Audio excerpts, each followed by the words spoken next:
we're about to get some, I guess a little bit older history in there for you, with history out there. And Harold Peacock, who joins me on the line. How are you, mate? I'm very well, Damo. I'm going to tell you about a Darling Downs bushranger who had a PR problem, not like the social media stars today. Yeah, well, that's right. Maybe he didn't have a good TikTok account, mate. Yeah, well, look, we've all heard of bushrangers like Mad Dog Morgan or Captain Thunderbolt. They didn't need TikTok. They had great names that will live forever. But then there was a Darling Downs bushranger who I guarantee you have never heard of. Oh. Yeah, look, his name was Henry Hunter. He was a 22-year-old gentleman who operated mostly on the Darling Downs in the late 1860s. Now, he was a handsome young man, 5 foot 9 inches tall with a dark complexion, and was believed to have descended from a well-connected family in Dublin, Ireland. Now, he was educated and evidently spoke French because he called himself the Wild Frenchman. But that name never stuck because more often than not, Henry Hunter was simply called Russell.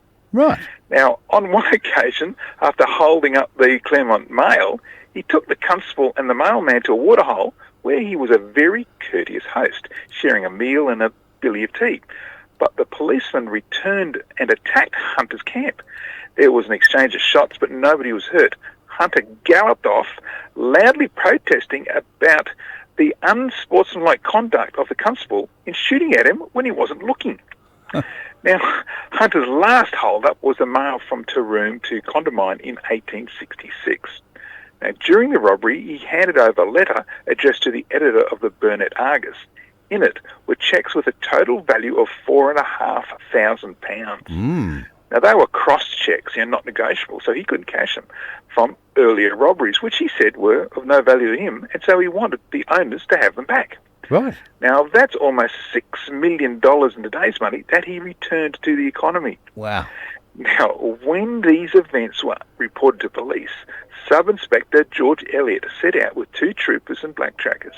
After 3 weeks searching, they picked up Hunter's tracks. Now, as the party neared a bush hut, they saw a man about 200 yards away walking quickly towards a creek. He carried a saddle on his head and had a double-barreled carbine in his hand. The sub-inspector called out for him to surrender. The man was indeed Hunter, who coolly asked to see the warrant.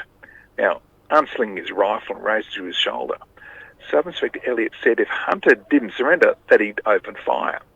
Dropping his saddle, Hunter dashed among the trees with Elliott's carbine cracking as he ran. From behind a big gum tree, Hunter fired back, the bullet kicking up dirt at Elliott's feet. Now, Hunter dodged from tree to tree while Elliott also sought cover and drove Hunter back with some uncomfortably close shots, but at a range of just 80 yards. This was exciting stuff. Now, this is when Elliott called for Hunter to come out and talk it over.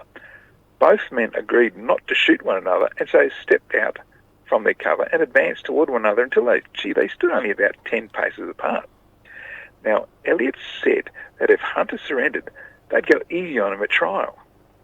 Hunter thought deeply about this and said, look, he asked if he did surrender, would he be allowed to ride without handcuffs and keep his carbine? Elliott, of course, refused that.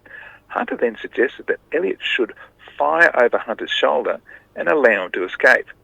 But Elliott, he said it was clear they weren't able to come to agreement, so they'd better get back to cover and fight it out.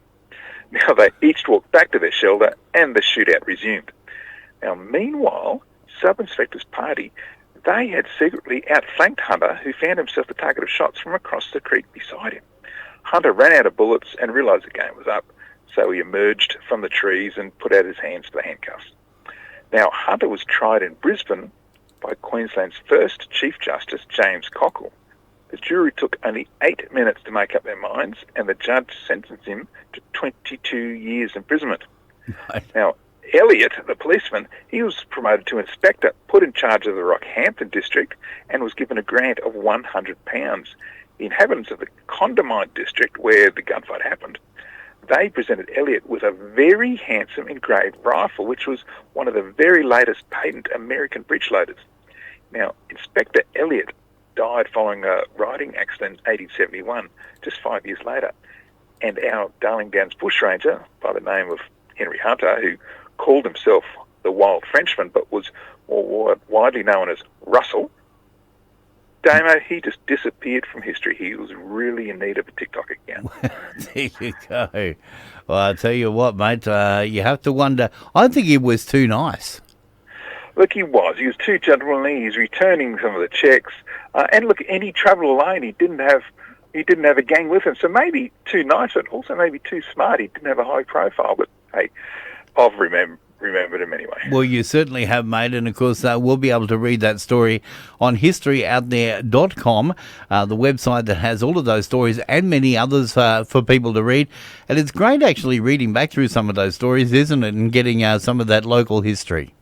Yeah, do you know we've got 40 stories from the Darling Downs there now, so there's plenty for you to read. It certainly is. And reread. In fact, there's a lot of comments. People actually do some additional research and some good stuff in there that they put in there. Oh, there you go. See, that's the thing, folks. Jump onto historyouthere.com and you can have a look at the stories, maybe if you've got some further information, because I know, Harold, you're always trying to update and keep on top of the history, aren't you?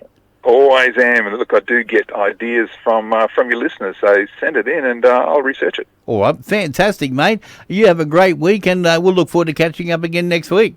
Looking forward to it. Thank you so much, Harold Peacock there from historyouthere.com. Jump onto the website and check out some of the great stories. A quick break and back with more in a moment.